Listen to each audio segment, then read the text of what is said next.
When I was a freshman, freshmen lived in 4 different dorm buildings. There was Irma, Dana, Commons, and the Ledges. And now what it's morphed into, over the past few years, it's gotten to the point where they live in those 4 dorms, but there are also freshmen living in the suites, and even right now there's freshmen living on part of the first floor of Mountain View. So just as a result of the freshman class sizes getting so much larger, there's been a need for more residents, freshman residents, to occupy more dorm space. And what do you think about Quinnipiac accepting like so many freshmen? I know it's been like more since our freshman year. And it's interesting to think of why. I'm not sure Quinnipiac's reasoning. Obviously, class sizes themselves since the class of 2008 have increased. The number of applicants have increased. So looking at that, obviously if you have more applicants, you're going to have more acceptances most likely. So a lot of that goes into it.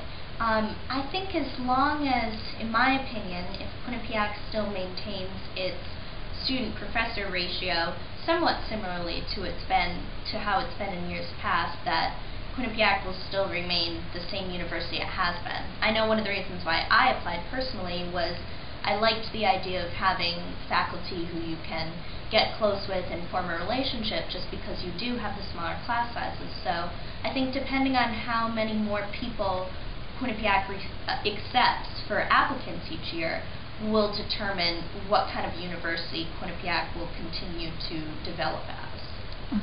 And what's your opinion on having upperclassmen on campus with underclassmen? Do you think that's a good thing? Do you think that it's better now that the campus is it's separated, or? Yeah, I think it's something that we have to really test with time. But it is interesting because right now, obviously, we have only freshmen and sophomores living on the Mount Carmel campus, and juniors are living on York Hill. And now eventually seniors next year will be living on York Hill as well, as long as the off-campus properties. So it is an interesting development because your Mount Carmel campus is primarily people all under 21. So there is definitely a physical divide between underclassmen and upperclassmen.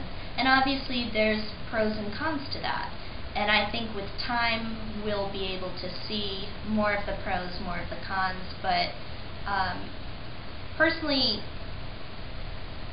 I think it's good whenever there's an opportunity for underclassmen to see their upperclassmen companions in some sort of light, because it gives them someone to look up to.